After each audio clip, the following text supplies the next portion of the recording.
Promoted in 1984, David Siegel promoted him to TO. From there, the next 2 years, he was the greatest TO ever, wrote 50% more business as a TO than any other TO at Westgate Vacation Villas. Promoted to general manager in 1987. He was the best success story so far today that Westgate has ever had. Superstar sold 13 days in a row, 13 weeks of timeshare. Unheard of back then. I am very honored to call this guy my boss, my friend, but better than that, my brother. Get on your feet. Give it up for this man who's got a plan.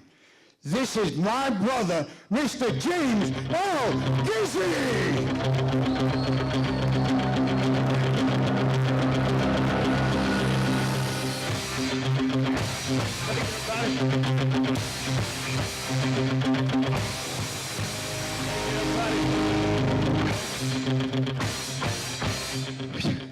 Well, that was a hell of an introduction, Bobby. Damn, I'm going to have a hard time living up to that one.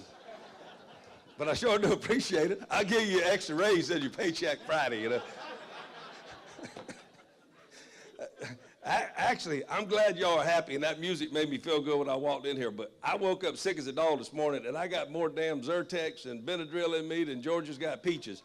So I was like nodding out driving down here thinking, oh, God, I was at the red light. I was kind of nodding off. Man, I got to get some energy. I got to give a speech, but I can feel it. You know, when I walked in the room, I heard that music playing, and I could feel the energy, and it just wakes you right up. But I would like to go back to what Bobby said. I was fortunate enough to start working as a salesman, just like you guys, January 3rd, 1984. That's when I went to work for David Siegel. He had opened up the resort a year and 2 weeks earlier. He'd opened it December 15th of 82. He didn't run the sales and marketing. He hired a company to do the sales and marketing, and then a year later, the contract was for 1 year. He decided to hire his own salespeople in marketing and do it himself. So a year and 2 weeks after he started, well, actually, I guess I started right when he started, January 3rd of 84. The first year was another company selling Westgate for him. He owned it, but he had hired them. Now, I'm going to tell you a little bit about the past, a little bit about the present, a little bit about the future. This meeting's not really going to be a motivational about visualization or setting goals or how you handle rejection and all those important things that got you here, because obviously you already know how to do that or you wouldn't be in the room, because you're the top half of the line that made it through the cuts after the summer. We can always use a refreshment on that type of stuff, but I'm not going to do that today. You don't need to motivate people when you're fixing to give away 2 Mercedes-Benz, 2 7-day cruises on ICE, which is Westgate Cruise and Travel, is giving you 2 7-day cruises anywhere you want to go, you and a guest, and we're paying all the taxes, fees, and everything. And also, II is giving us 2 weeks. So all expenses, I mean, you know, no pay when you go for 7 days, 7 nights in a luxury 2-bedroom condo. I mean, those vacations are worth several $1,000 was in the cruise, even more. So that's enough motivation for today, but I thought you might want to hear a little bit of a history lesson, you know, like kind of how we got to where we are now. Let's talk about where we are now and then where we're headed in the future. So first of all, if you go back to January 3rd, 1984, I got to ask a question. How many people were born after January 3rd, 1984? If you were, raise your hand. If you were born after. Now, that's a third of the room, or 25% of the room, okay? What? Oh, hell no, I know some of you wasn't born, okay. Lady back there cashing her Social Security check, got her arm up. Anyway. That's all right. You know, I don't know the chronological order. Myrtle Beach, Westgate, Williamsburg, you know, Las Vegas, Mesa, Arizona, Park City, Utah. You know, it just keeps growing and growing. Next thing you know, you have 30 resorts around the country, and you're this giant company doing in excess of $1 million, $200 million in revenue. And of all the different sales lines we have, all the different day lines, all the different in-houses, all the different sales centers all around the country, do you know that the #1 sales department that we have is sitting in this room right now? You guys represent over $160 million. You represent over $160 million of sales just sitting around this room. No other individual subgroup can say that. I mean, Dayline is right on your ass and is clipping heels. They're going to It's going to be neck and neck. But you beat them last year by a few million, but right now you're still a few million ahead of them. So it could go either way. But you're still the #1 sales department we have in the whole company as far as creating volume and profits. Because the profits are better on in-house than they Dayline because you don't have the expensive marketing costs. You're not giving all the Disney ticket to bring them in. And the closing percentage is a little higher. But we love the Dayline too, because without the Dayline, you guys wouldn't be getting new tours every year, new customers. So we're all it's like the heart and lungs, we need them all. But we're all part of the same team and the same vision that David created, when it was back in the early 80s. So it's just interesting. And by the way, I thought it was expensive in 1983. September weeks were $4,900. Summer was $7,600. Because last week when I knew I was going to speak at the Dayline, when I pulled in my office, I pulled my sales contract. I still got them. They're over 30 years old on my bottom drawer. And I pulled them out. I got sale in September for $4,900. And summer corner units were $7,200, $7,600 for the deluxe upstairs at the time. And then a year or two later, I saw two, I guess 9 months later, I sold 2 Easter weeks for $16,000. They were upstairs corners in K building. But I'm saying, think about somebody paying $7,000 for a summer week back those days. If they've used it 33 years, okay, I mean, what would they have spent in vacations, okay? And our maintenance fees back then were $130, $175, $199, so they probably averaged in that 30-year like a $400 or $500 maintenance fee. So you tell me they didn't get a value for what they paid. Have you looked at what hotels are costing these days? I mean, I stay a lot, I travel a lot, and I'm shocked at what I'm paying for hotel rooms now. Hotel rooms is nothing to pay $300, $400 a night for a hotel anymore. $200, I was up in Jekyll Island, Georgia. I stayed at the Hampton Inn. It was $229 a night. I mean, for Hampton Inn, but I got to tell you, I love Hampton Inns. Whoever designed them Hampton Inns, they just fit me just right. But still, it was still $229 for a hotel room. Now, if I'd had children with me or something, I'd have been having 2 rooms and having to pay $450 a night. It's amazing. It's kind of surreal for me to be standing up here in this space right now, because even this parking garage and the buildings and all the units here and all the new stuff we're doing.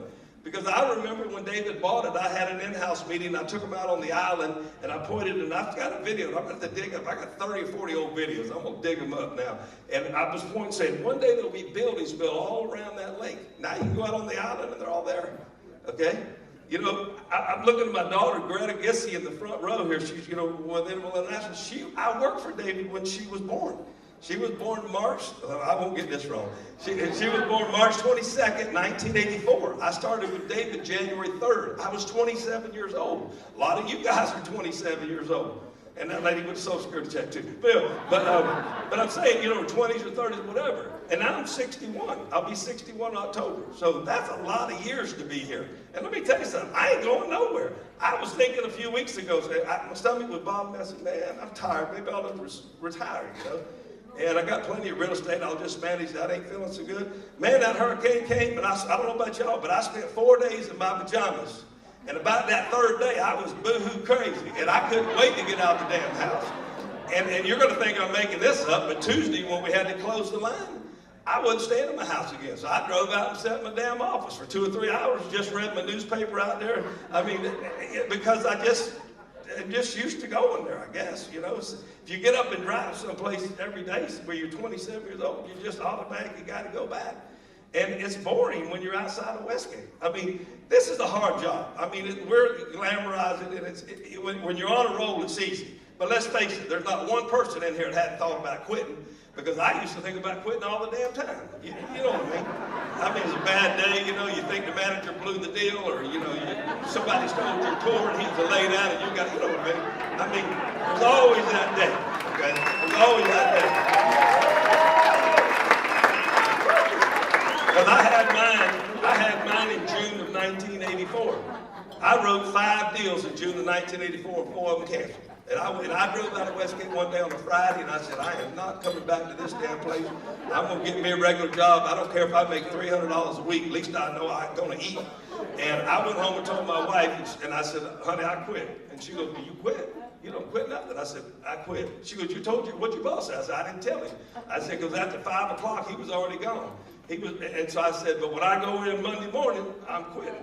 I'm going to tell him. And then I had a day or two off. You know how that is. You unwind a little bit and get back to senses. And my wife said, well, why don't you just work July and August? Because don't they say the summer's the best time anyway?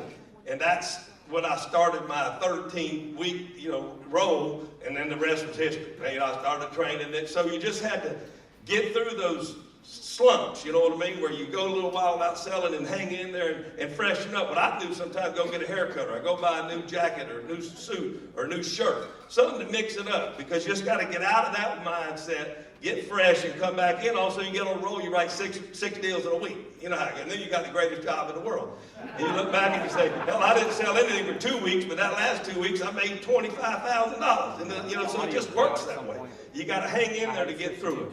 But anyway, that's kind of the past. And think about this. I want to ask a story, because I never know what I'm going to talk about. I just got ideas in my head, and half some of the stuff I talked about last week, but I just let it come in, okay? I remember one day a man coming in my office. You remember, you know where J.K. and I building is, right around the lakes over there, right across from the big sales center there, town center.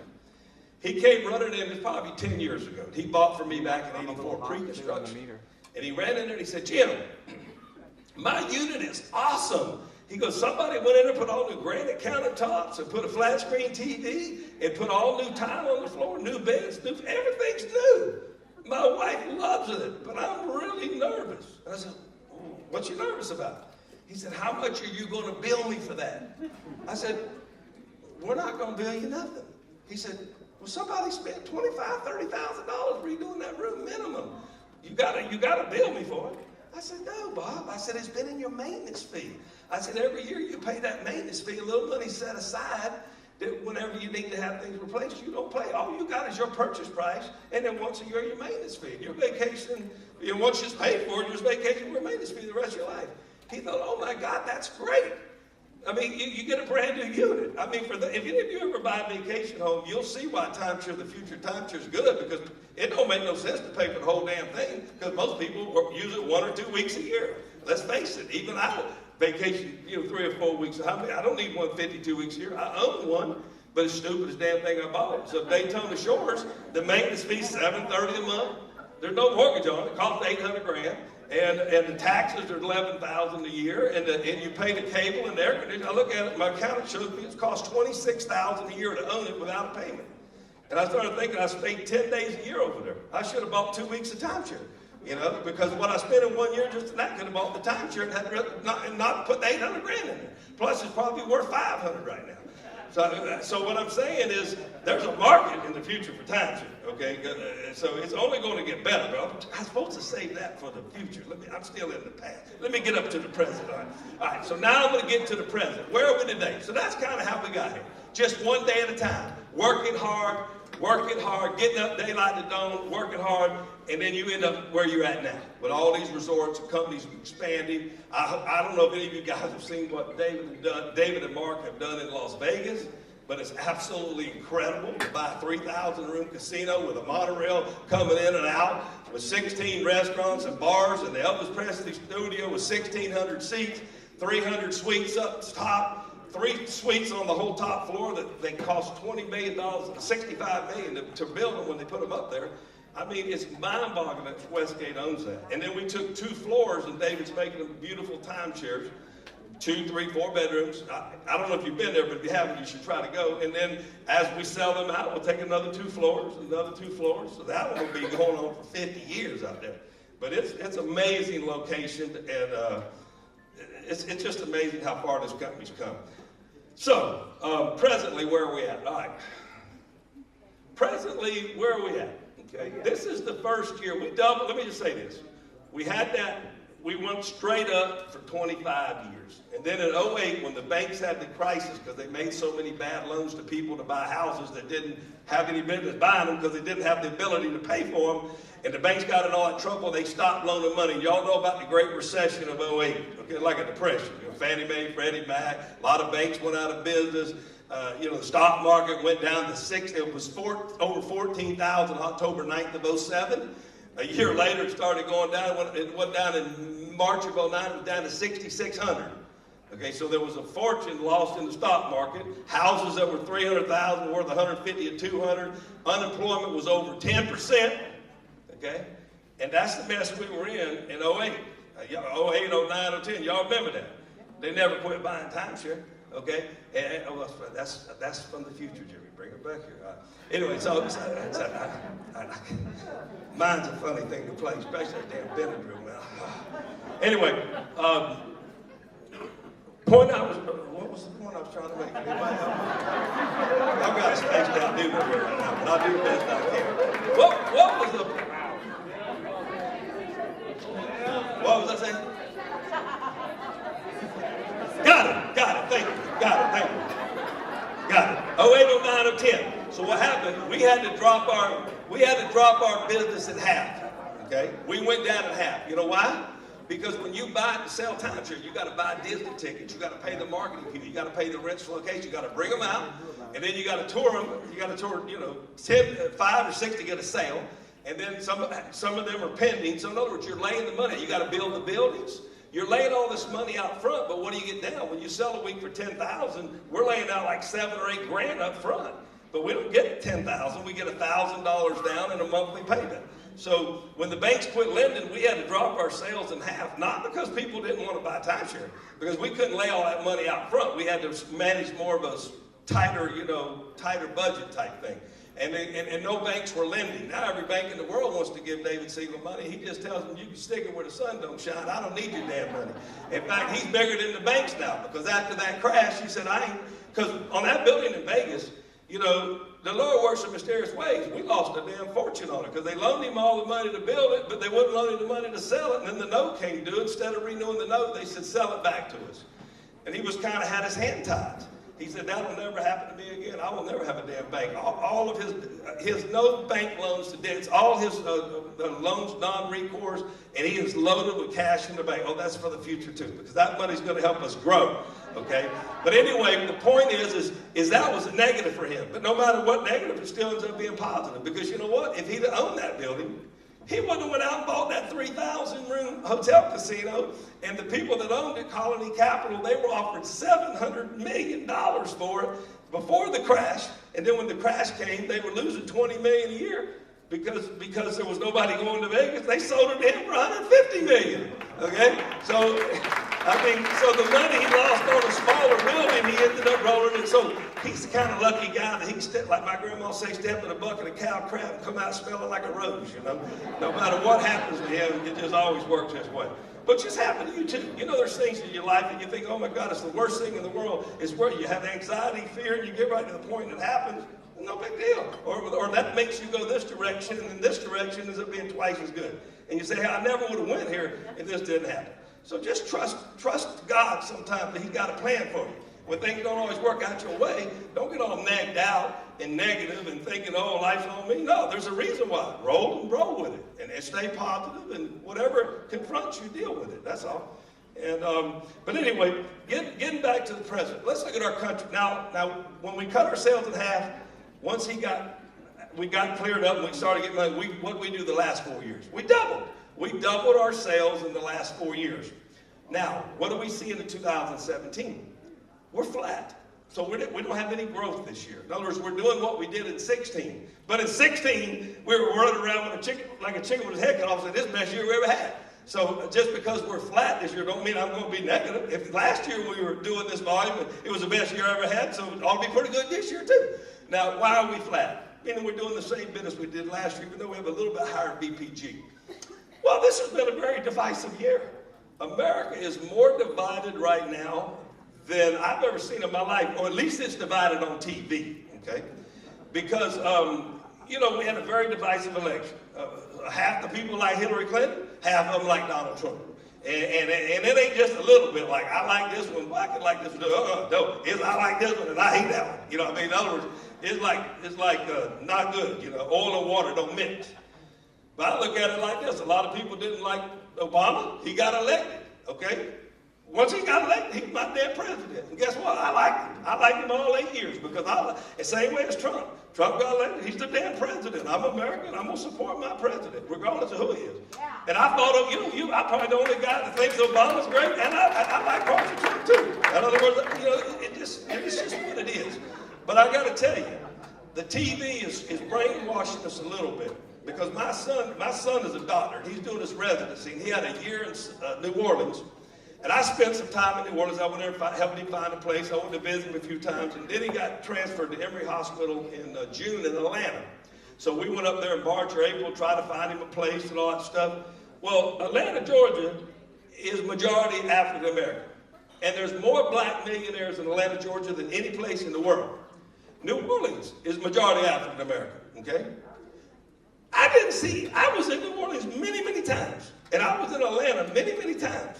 And I ain't never seen anybody even argue. In other words, I'm not watching the news. I'm saying, just go up to Atlanta and go to the restaurants, go to the malls, and you'll see black and white and Hispanic and Indian and Asian and Oriental all blended in just perfectly fine. You'll go to restaurants, they're all mixed, and only time I see trouble with the races, for me, is on television. And I think the TV is kind of rousing you up, you know what I mean? In other words, look, if you got 100 white people, sure, I tell you right now, 20 of them's crazy as a damn loon, okay? And if you got 100 black people, 20 of them's crazy. And if you got 100 Asian or Hispanic, 20 of them crazy. You know what I'm saying? Go to Walmart next door and sit there and watch. You say, crazy? Oh shit, that's real crazy. You know what I mean? You know what I mean? You've seen it, right? The problem is people are going on the press, are going to get them kind of people for interviews, you know? Not the 80%, they're decent, hard-working people. They get these wackos, you know? They get these, you know, the Nazis or what are Nazis? I grew up with those kind of people. They're just white rednecks, don't have anything better to do. I mean, everywhere I went, there was Confederate flags, and black people had them in their houses. If you go to where I'm from in South Georgia, it don't bother nobody. It only bothers the Yankees and the people on TV, okay? So I guess what I'm trying to say to you, well, look at this room. Look around this room. Every doggone religion, race, nationality sitting in this damn room. We get along just fine. So I'm saying the world is not as bad as what the TV tries to get you worked up. Because, see, that creates press. You know, that creates press, and it gets the good people thinking like the bad people. And I don't want that to happen. And it ain't going to happen. Because the fact of the matter is, look at these hurricanes. Quick as I seen Houston, Texas, what did you see? You didn't see nobody worried about black or white or Hispanic, what color, Asian or Filipino, what you are. It was everybody in helping everybody. It was black people pulling white children out of houses that are flooding, and it was black and white people pulling black out, and right on down the line. Because when it gets right down to a tragedy, we're still people. And we got way more damn good in us than we got bad. Now, we all got a little good and bad, but we got way more good. Way more good. And the good people got to spread the word. That's what we got to do. We got to spread the word. And don't listen to the crazy-ass people. That's what I'm saying. So, because that's what I saw. I mean, my daughter would tell you. I mean, we were up there. My son had just got his apartment. I met Greta. And my wife went up there to see our son. He had just moved in his new place and everything. And like I said, it don't matter where you go. I said, wow, this is total harmony. And I saw hundreds of thousands of people. I don't go in a mall and just look here. I look at everything, like I'm looking at the floor. And I said, these people are totally getting along great in this city of Atlanta, Georgia. Okay? And so anyway, and in fact, I left Atlanta and flew out to Scottsdale, Arizona. And then I got on one of these wild trips with David and Mark. We were in San Diego. I was in Scottsdale one night. I think Atlanta Sunday night. Scottsdale Monday night. We were in San Diego Tuesday night. We were in Lake Tahoe Wednesday night. And we were in Vegas Thursday night. And the whole time I was looking to see, and everybody was getting along, everybody's blending in. Okay? You're seeing it right now. You're seeing it everywhere you go. And the only place they ain't blending in is on the damn TV. So just know that when you're watching some of that news, because a lot of it's hogwash. I mean, it's real, but it's just a small print. They try to make it bigger. So that's presently where we are. But if you look at where we are to say that we're flat this year, I'm very happy, because last year we were kicking it. But when you have a divisive election like this, and they have hurricanes, we also had some currency devaluate apartments in Brazil. You know, the Canadians, now English, you know, a year or two ago, their money wasn't buying what it was, but it's coming back now. In other words, it's coming back in their direction. It's leveling out.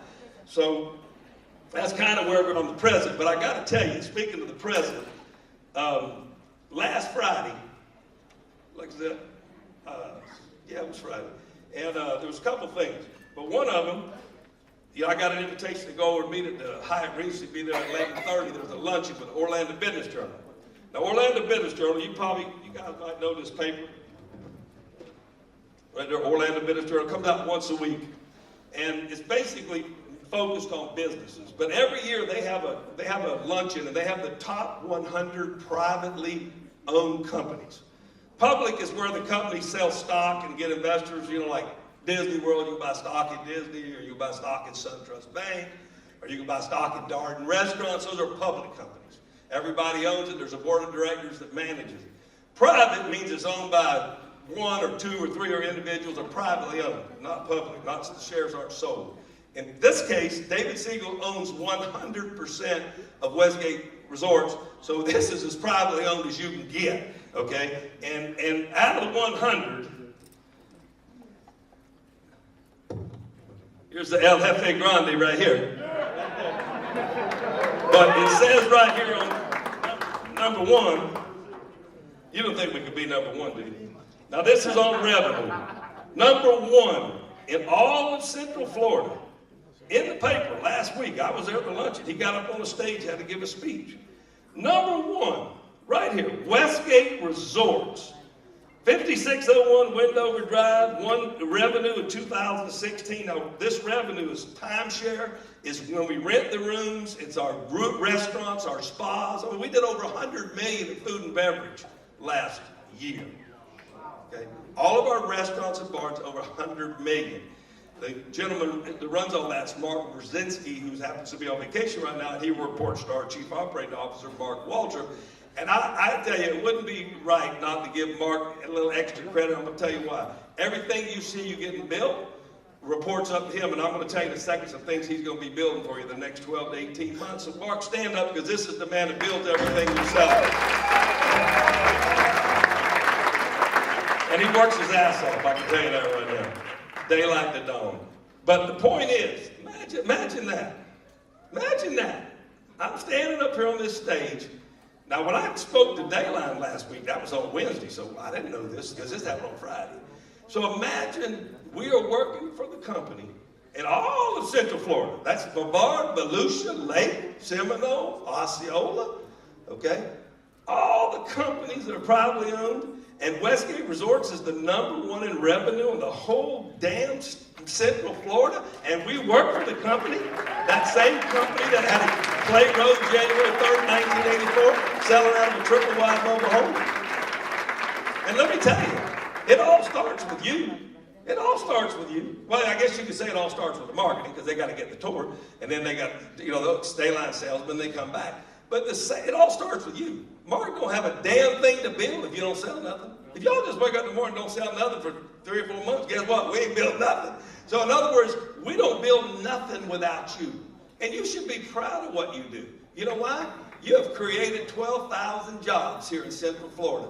You've created jobs. There's engineers, the maintenance, the maids, the money, the restaurants, the servers, all these people, the general managers, okay? Think about the construction company that built this building we're in right now. You saw them here, all them guys work. They're working. They're getting a paycheck. Let me tell you, that means a lot, because you can have a lot of damn problems, but if you ain't got a job, they're magnified by 10, okay? Every human being needs a job. We need some place to go to be productive and add to society. And there's no place I know that I'd rather be than here doing it. Reason be, think about it. Once you make that sale, David's got to build a building. So he's got to hire a contractor. Contractor's got to hire concrete guys, plumbers, electricians, okay? All the things you have to add to the TVs. Somebody's got to build those TVs, the beds, the furniture, the washers, the dryers. Think about the jobs you're creating. Then the people come down on vacation. Somebody's got to clean the rooms.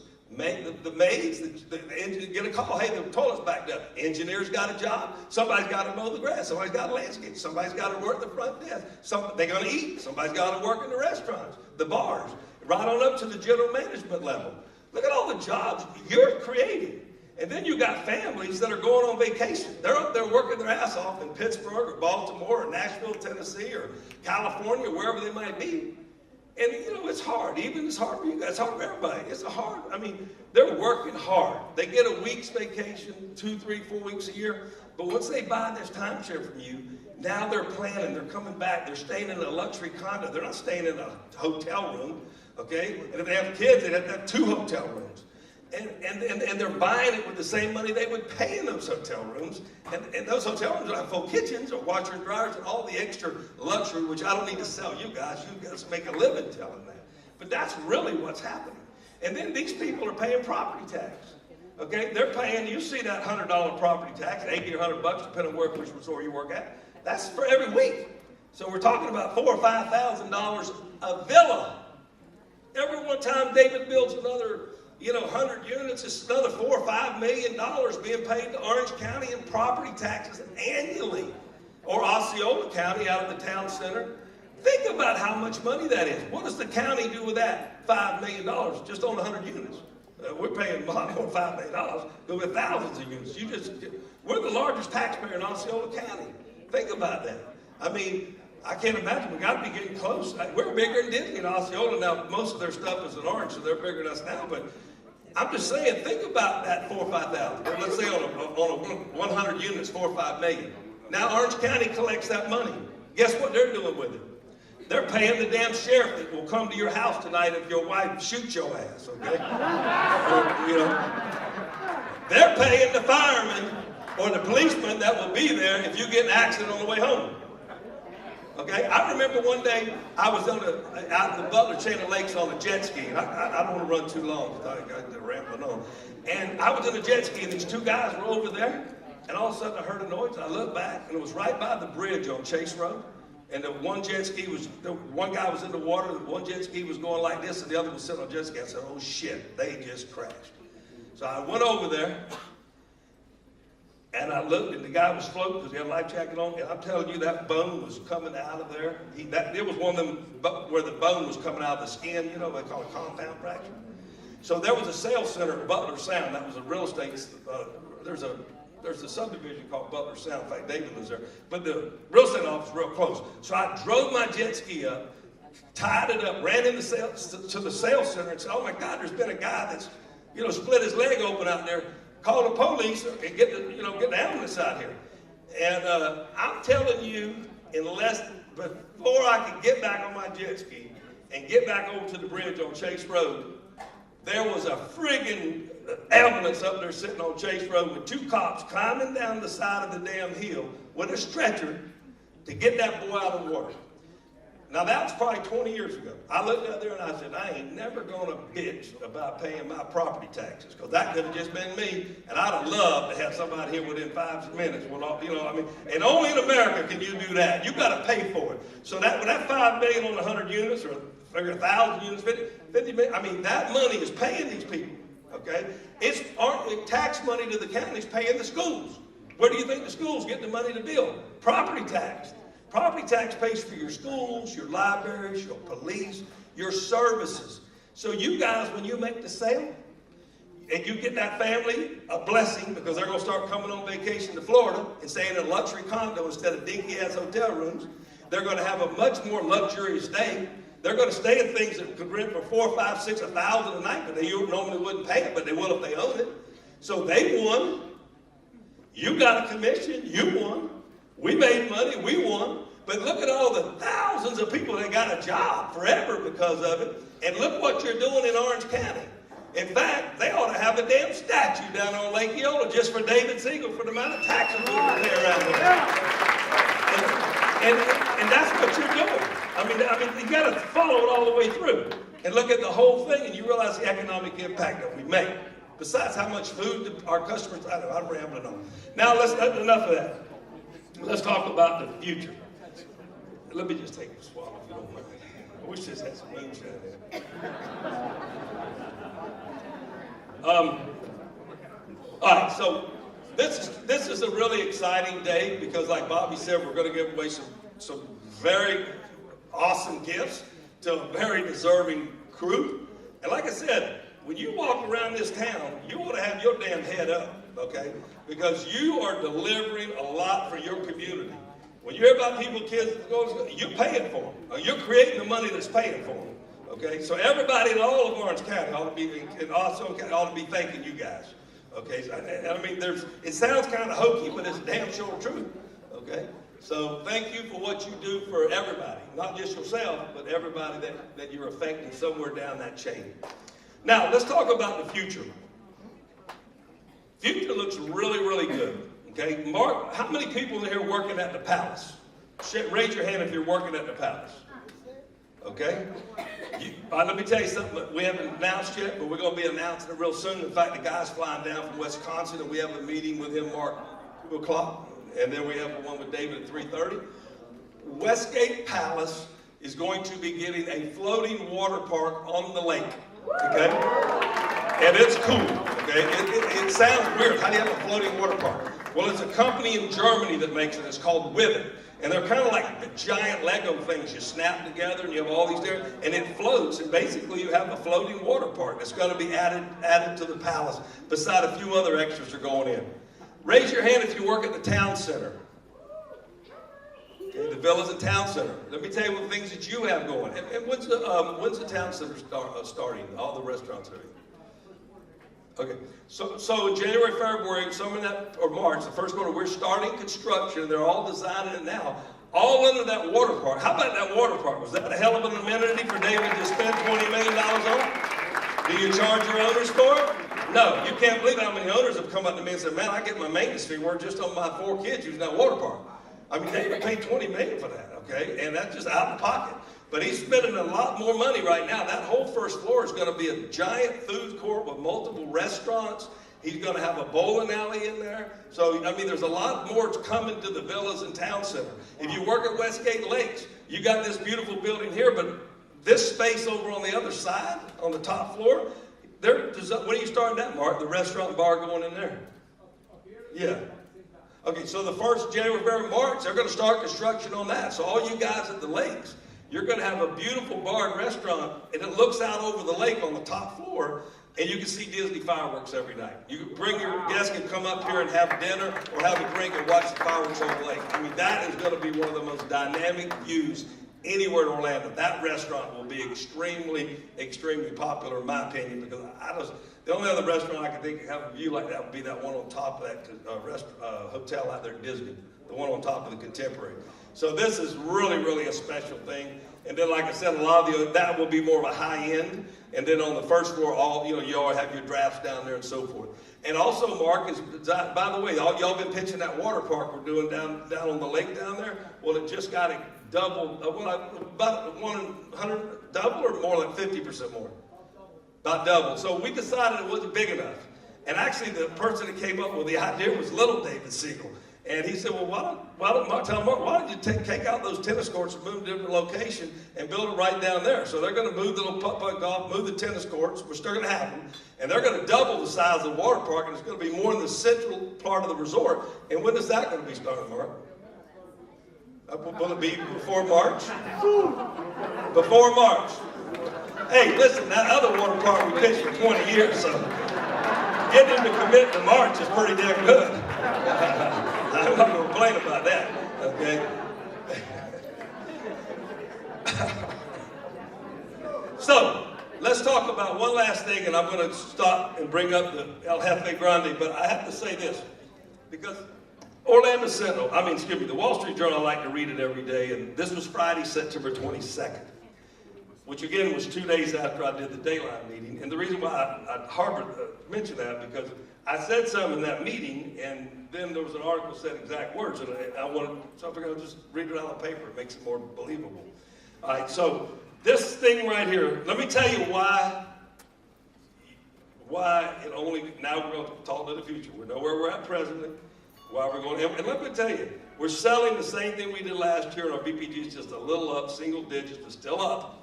And last year we ran around saying it's the greatest year of all. So even though I'm flat and I don't have no growth, I ain't saying that. I'm saying if it was great last year, it's still great. And we're making extremely good profits, and we can expand and put that money back in the company.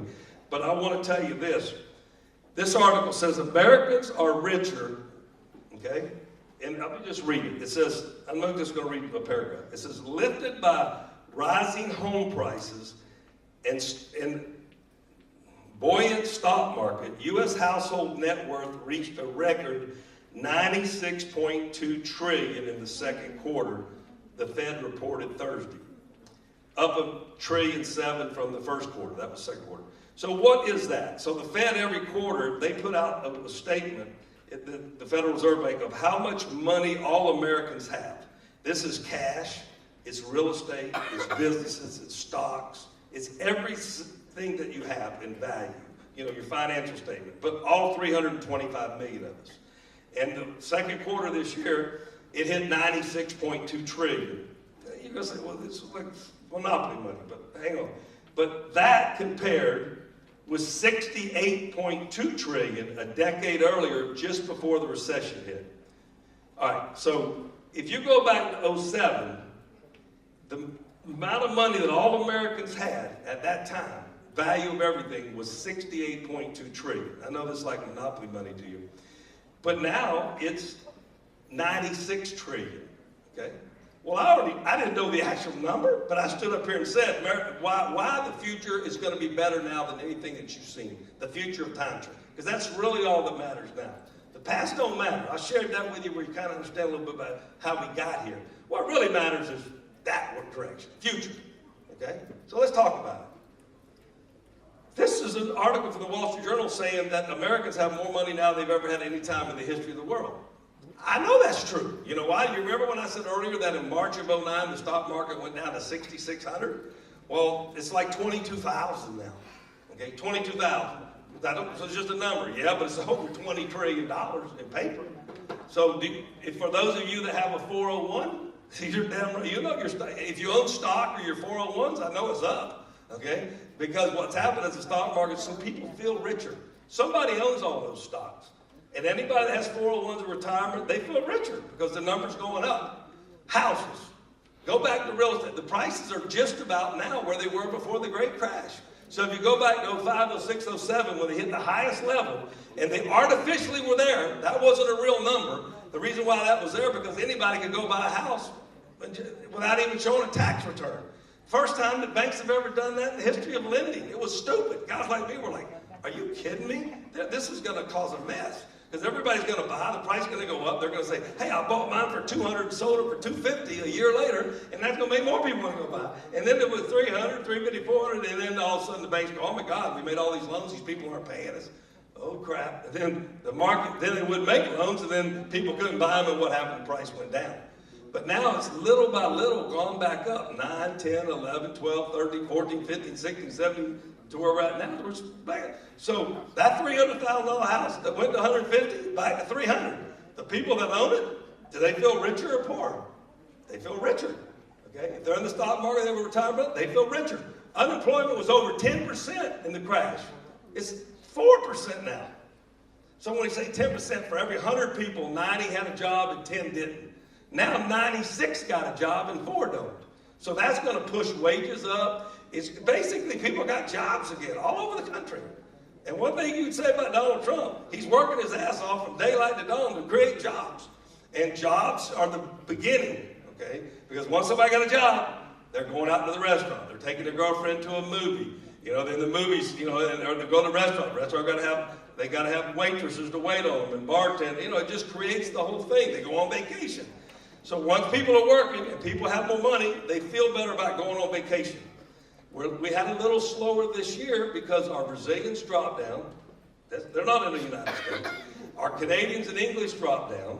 We had a very divisive election. Now we have these gigantic hurricanes, 3 Category 5s within, you know, a month. So we've experienced some things, but nothing stops it. The great thing about timeshare is when I started in 1983, interest rates were 17%. 17, 18%. A mortgage to get a house was. Unemployment was 10.5%. When we had 10% unemployment, at least we had low interest rates. So if you went out and buy it, could you imagine buying a house at 17% interest?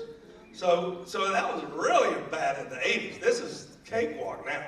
But even then, people kept buying. Like that registered nurse that bought my first week, boom, that wrote a check. You know why?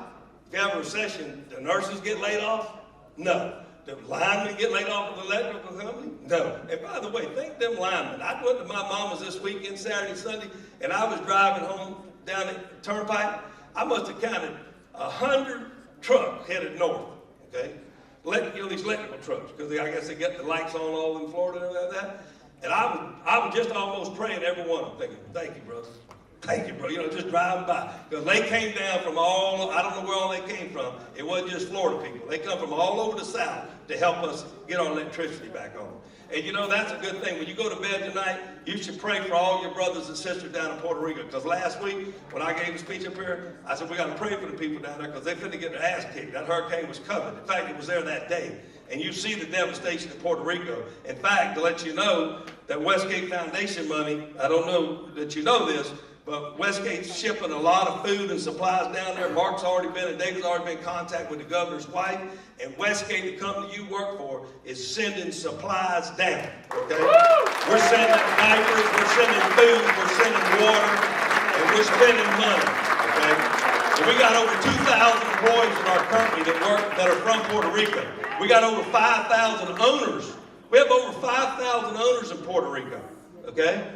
So it's our moral obligation to help our brothers and sisters, and they need help, okay? And we're doing it. I just want you don't even know that. That's already been going on, okay? So you work for a company that does a tremendous amount for the community. It gives me pride, pride of ownership, pride to be part of this team.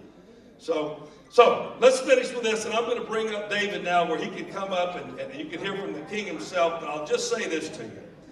You guys did what you had to do. We went through the summer season. You're the best of the best, and 2 of you are going to be getting Mercedes-Benz in a little bit, and you'll be driving one for the next 3 years. No charge, lease for 3 years. 2 of you are going to get a 7-day cruise anywhere you want in the world for 2. We're paying port taxes and everything. You got no charge for that. And 2 of you are going to win a 7-day, 2-bedroom, 2-bath timeshare condo somewhere on vacation. Take your guests or family or whatever. That's going to be given away. And David's going to be rolling and pulling out the things. But all I'll say to you is this. You got a lot to be thankful for. You don't have a problem. You think you got a problem? Get your ass down to Puerto Rico right now. That's got a problem, okay? Houston got a problem. Key West has got a problem. Go to the hospital next door. There's lots of people over there with cancer. There's people over there that are blind. They got problems. Don't let negativity get in your brain. As long as you're healthy enough to come in here and you're a good salesman, change your life with this opportunity. When I started with him, I didn't have 2 nickels to rub together. I had a wife and a child, and fixed to have another one, okay? But she was born in March, and I remember, because they didn't give us a day off. I remember saying, well, I hope that baby's born at nighttime because I got to be at work in the morning at 7 o'clock. But no, he didn't. She did. She came at 6:30, and then Jake came early in the morning. I missed that day of work, but it did work out when I was able to work, go see her be born, and then get back to work the next day. But David gave me the opportunity. This company gave me the opportunity. It's the same opportunity you have. The same opportunity, okay? You can't be no dumber than me. I was born in Waycross, Georgia. Bobby said he graduated from college. Shit, I got 2 years of junior college. I guess I did graduate, but hell, it took me 3 years to get to 2 years of school, okay? But I wasn't going to interrupt him, But I learned a lot at junior college. It's in Palatka. St. John's River Junior College. It's awful good to me. But anyway, when I came here, I didn't have nothing. Really, not much, okay? And I was 27 years old, and I started working, and I took advantage of the opportunity. I couldn't believe that I could go somewhere, have some coffee or donut, meet some guests, and make $1,000 and be home at 12 or 1 o'clock. Okay? I couldn't believe that. I did that. I remember.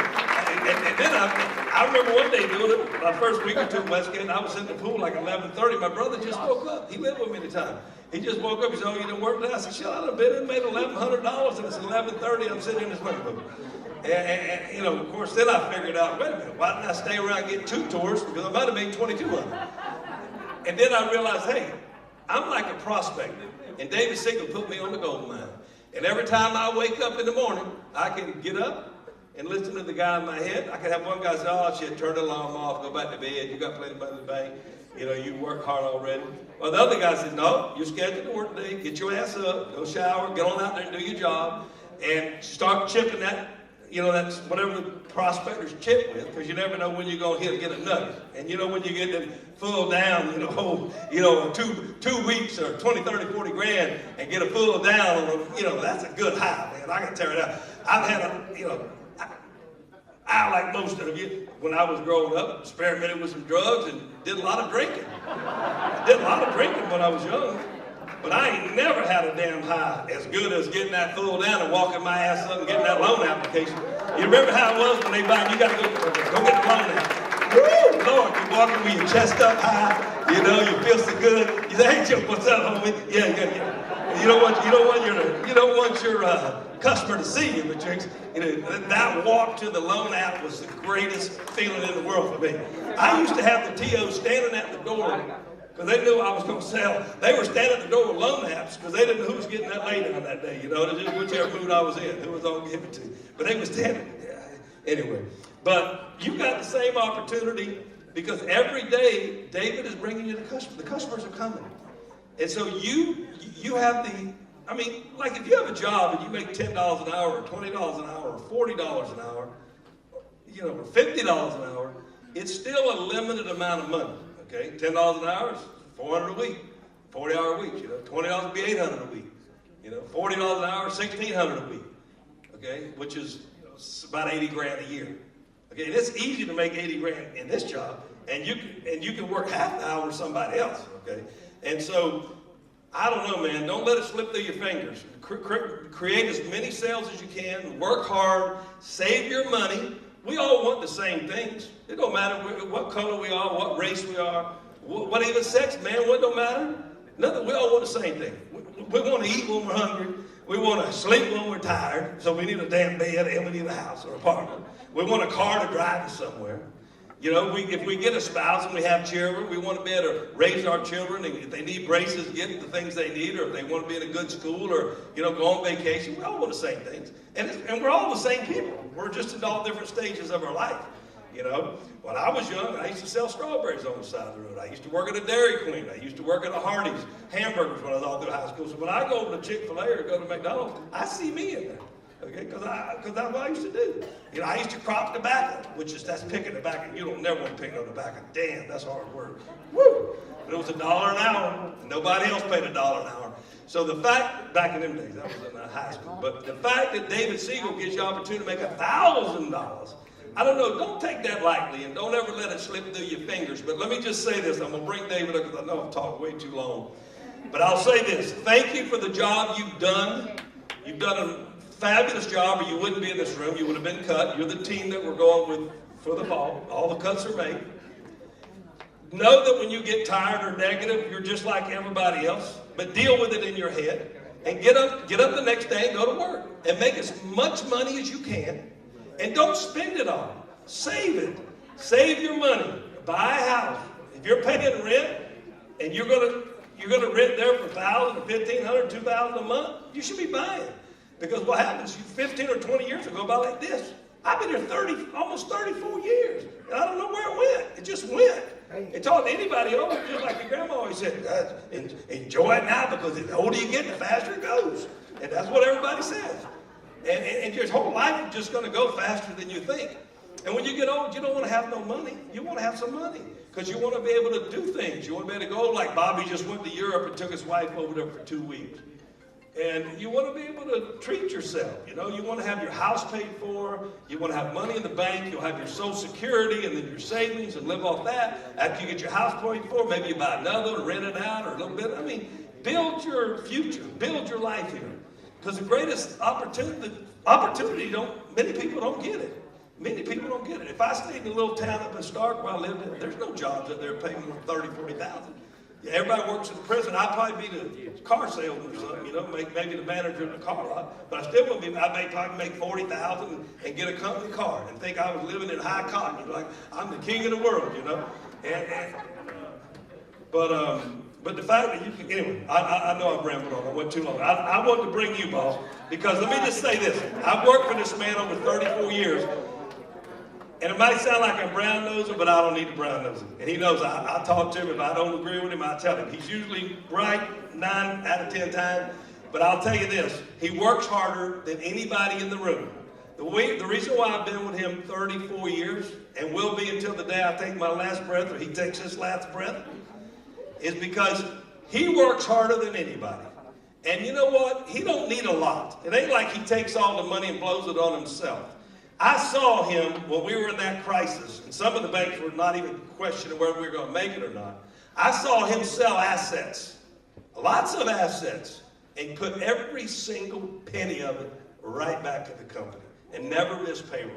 I saw him sell a piece of property or a company, and I'm not going to go in detail, but I know the check was $25 million, and that was, I don't remember, it was the company we had in Arizona, so I'm not going to say which one. It wasn't timeshare, because he owns other things at timeshare. And everybody, all his lawyers, they said, put that in the bank. Do not put that $25 million back in Westgate. Because we weren't sure. We didn't know what, nobody knew how far the knife was going to drop. And they said, don't put that $25 million back in, because you're going to use it right up and put it over here to your side. Do you know what he did? I swear, he wrote for deposit, put it right back in the company. In other words, that was just one deal. He sold assets and kept funding. He goes, I'm never going to miss a paycheck. When he bought the 3,000-room hotel in Vegas, there was 2,000 workers there. Every bank, every lender, he bought it from Goldman Sachs, said you got to close it down and remodel the whole thing and lay these 2,000 people off. He said, I ain't going to do it. He goes, I can remodel the whole thing. I ain't going to lay nobody off. They said, yeah, but your wages are too high. These are all union people. You got cocktail wages make $85,000 a year. It's bankrupt. Goldman Sachs is telling you, bankers, shut it down, remodel it, get all new employees, a lot of half costs, and don't worry about these workers. Worry about how much money you're going to save. And then, he didn't do it. He said, no, because I am not letting those 2,000 people lose a job. So there's a lot of reasons. I've seen many, many things like that where David has done. I respect him. He's an honest man. He's a businessman. So if you're on the wrong side of business, they might not like him. He might talk about, but you'll never find anybody that knows him if he hears all the facts and knows he doesn't make the right decision. David, thank you for the opportunity that you gave everybody in this room to change your life. And thank you for the opportunity you gave me. And please come up and address the standing ovation for Mr. David Siegel.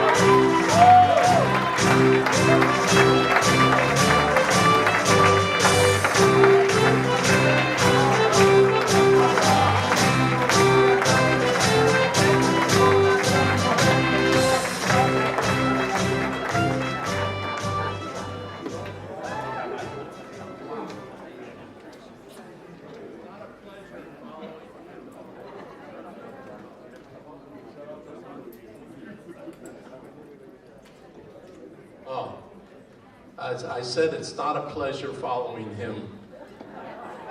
Wow. Don't expect a speech like that from me.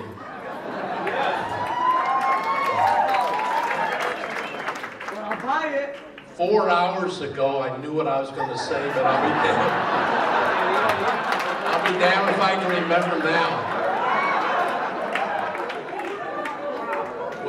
When you get to be my age, your memory is the second thing to go.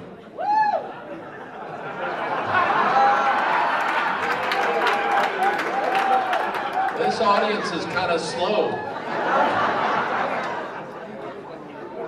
I can't remember what the first thing is. Anyway, before I forget, I want to thank you all again for this wonderful contribution. It will go to help a lot of people. It'll help change a lot of lives. And like Jim said, we are spending a lot of money right now to help Puerto Rico and get back on their feet.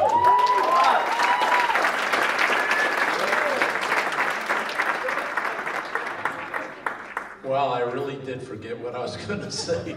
I'm going to make this short. I'm going to make this short. He told me what to say. You know, to be successful in your life, you have to be lucky. To be lucky means you have to be at the right place at the right time. You all are at the right place at the right time. Consider all of yourselves to be very lucky. I was at the right place at the right time in 1955. I was at the grand opening of Disneyland in Anaheim, California. It was in the middle of orange groves, farms and ranches. And Disney opened up. The people who came to the opening were mostly farmers in their bib overalls.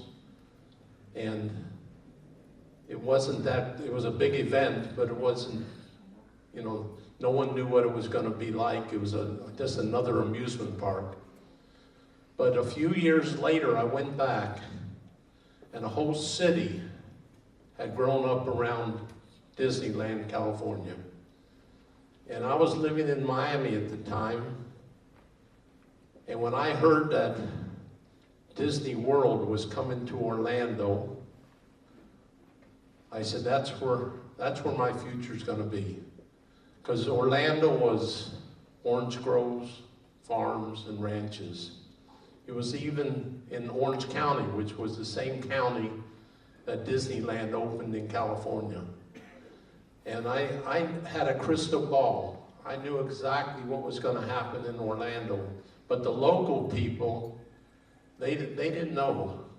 They were selling their land for $100 an acre, for $200 an acre, for $500 an acre.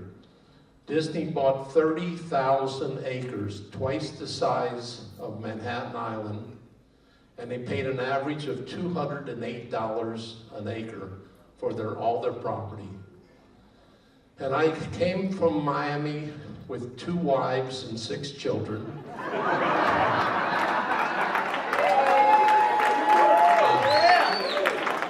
I don't know why you're cheering that. I wasn't a Mormon. I wasn't married to both of them at the same time, but I was supporting them both. And I had no money, but I knew the future was bright, and I started selling land around Disney. Wasn't even open for another year. I started selling land around Disney World, where it was being built. And guess who was buying the land? People from California, because they also knew what was going to happen in Orlando.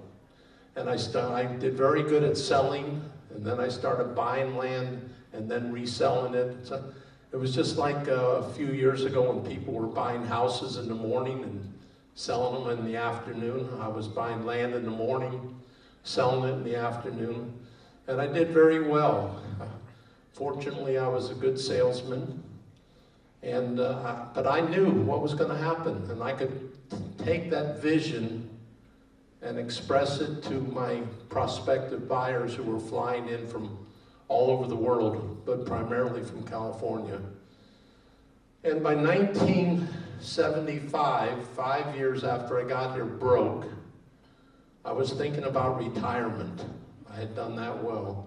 And I had an 80-acre orange grove 1 mile west of Disney. I also had a couple of old hotels. I had a couple apartment complexes. But I had that 80-acre orange grove, and I didn't pick the oranges, but I had a company that would pick them. And I'd go down there, and whenever we needed some oranges or tangerines, I'd go take the family down, and we would pick them off the tree. And in 1980, 5 years after I was thinking about retirement, a gentleman came to me and he said, I want to buy 10 acres of your orange grove. And I said, what are you going to do with it? He said, I'm going to timeshare it. I said, what's that? He did such a good job of explaining the concept to me that I decided not to sell him the property, but to build it myself.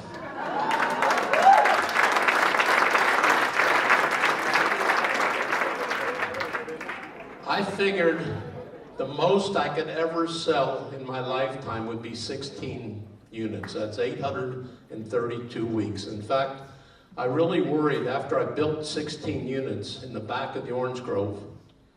Oh, incidentally, I built them in the back that in the event it failed, nobody would see it. It was built on the back on a sinkhole, which I had a farmer dig out and make a little lake out of.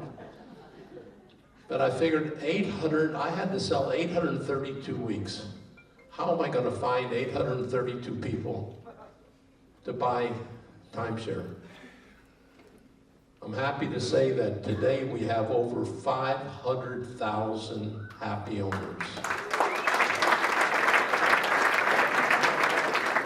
But I wasn't convinced. Timeshare was unheard of. We were the pioneers in it. There were only a few other timeshares anywhere in the world. And we were right at the beginning. That was 1980 when we started construction at Westgate Villas. And because I didn't have faith in it, I didn't build a clubhouse. I didn't build a sales room. I didn't build a swimming pool. I didn't even build a road. We had a dirt road that the orange trucks would come through and to pick the oranges or to fertilize the grove. And I figured, that's good enough. These people can drive back. I poured a slab in front of the A and B building, next to the A and B building. I put a tent on it. I got a few tables and I laid them out. Didn't even have sides on the tent. And we opened for sales. I hired some salespeople. We opened for sales December the 15th, 1982. And why that date is so important, it's not because that's the day we opened Westgate Villas for sales. That was the date of the worst freeze in Florida history. And the temperatures got down into the 20s. The salesmen came to work in ski jackets. The customers came to tour in Bermuda shorts. I felt so bad that I brought the heaters kerosene heaters in from the Grove, and we laid them around the tent. And I figured no one's ever gonna buy. And guess what? They bought. And they kept buying. And then we built, I finally, the night before, and I'm just kind of giving you a little picture of what it looked like as we started this company. The night before, I figured people were going to want to know where the clubhouse and the swimming pool are. So I had a real estate sign in my garage. I painted it white, and I got some black paint, and I painted future site of clubhouse and swimming pool, and I went to bed. And the next morning I woke up to go to the sales slab. I guess it wasn't the room, it was the slab. And my sign, all the letters had run. And I said, well, no one's gonna show up anyway.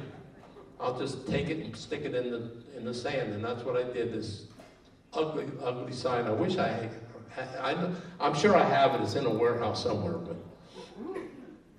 And that's how we started. And then we built a clubhouse, and then we finally built a swimming pool, and we got a triple wide trailer. We put that on the side of the C building, and so we couldn't build our next building. We had to build the next one, which was the D building. So it took a while before we could build the C building. But that's how we started, with one resort, 16 units in the middle of an orange grove.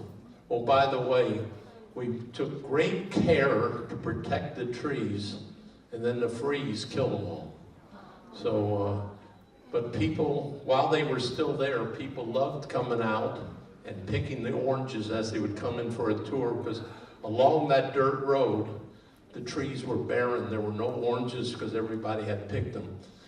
But that's how the beginning of Westgate. And we kind of, I think the first year we just did a few $1 million in sales. And then the luckiest thing that ever happened to me in my life was Jim Gissy came to work for me. And the rest is history. And as much as he appreciates what I've done for him, I doubly appreciate what he's done for me. And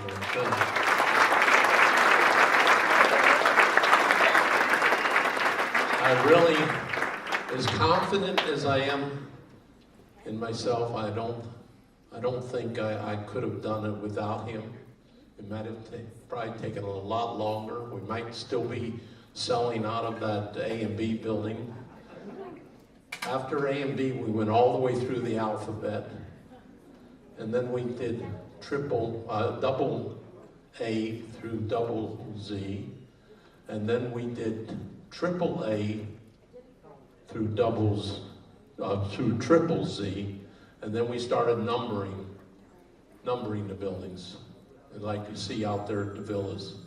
And then we added, resorts in Miami and Orlando, et cetera, et cetera. But it's been quite a journey. And I couldn't have done it without the people like in this room and people like you throughout the company that have really, I've provided the opportunity. You all have taken that opportunity and run with it. And money does not get me pleasure anymore. I got plenty of it. I got more than I could ever spend. Helping people gives me great pleasure. Yeah.